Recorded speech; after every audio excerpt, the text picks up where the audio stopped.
Sushi crosses the Pacific.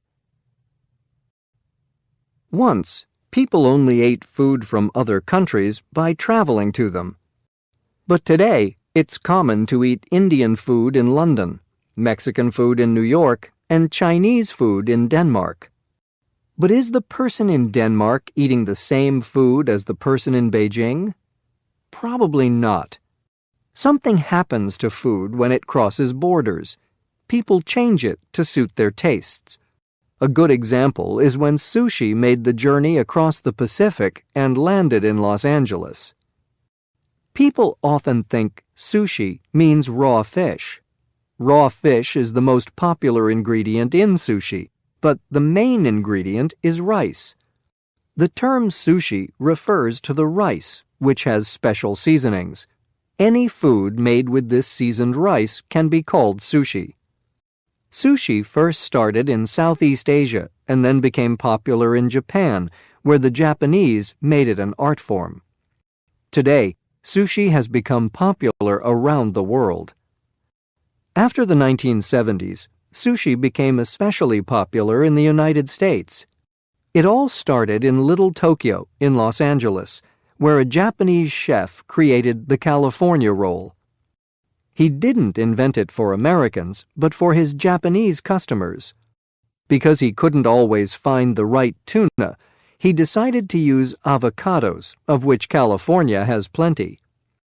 Later, sushi spread beyond Little Tokyo and appealed to Americans. Today there are thousands of sushi bars, restaurants, and takeout shops across the United States. Is American sushi the same as Japanese sushi? Not quite.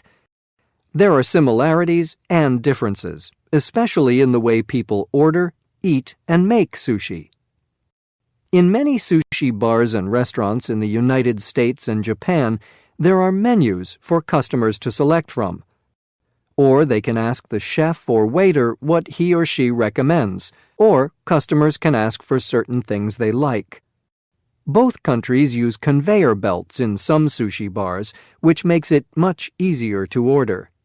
Small plates of sushi ride around on the belt, and customers pick the dishes they want to try. There are also similarities in the way sushi is eaten and prepared. In both countries, people eat sushi with their fingers or with chopsticks. Similarly, sushi is presented beautifully on plates with careful attention to design and color. Also, the sushi is accompanied by soy sauce, pickled ginger, or a green spicy paste called wasabi.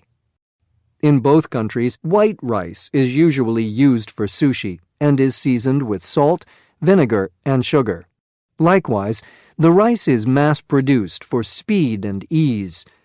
The rice is mixed with sweetened vinegar in factories and delivered to supermarkets, hotels, and takeout shops.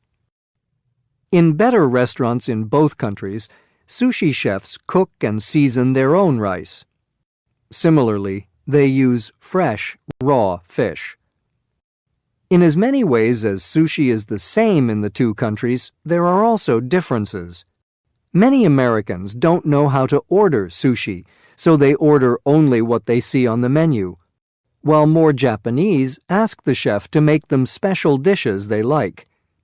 Many Americans often order several servings of similar items. In contrast, most Japanese customers order different plates because variety is important to them. There are also differences in the way sushi is eaten. In Japan, chefs put a small amount of wasabi in the nigiri, between the rice and topping. But many Americans like spicy food, so they want wasabi on the side in order to stir it into the soy sauce and put this all over the fish.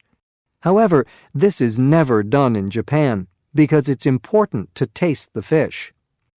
Also, Americans dip the rice side of the nigiri into soy sauce, whereas Japanese dip the fish side. Many Americans eat the pickled ginger while they are eating their sushi. But for the Japanese, pickled ginger is there to cleanse the palate between servings.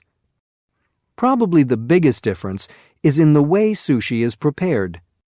Many Americans prefer sushi rolls rather than nigiri, and the rolls are made inside out, with the rice on the outside.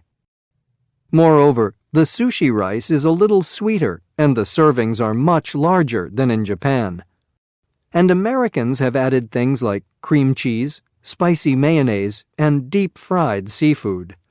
Compare that with traditional nigiri: a piece of fresh fish, a tiny piece of wasabi, and some pure white rice. Sushi has come a long way from Japan. Today, sushi has traveled back to Japan in the form of American sushi, where the Japanese can experience this foreign food.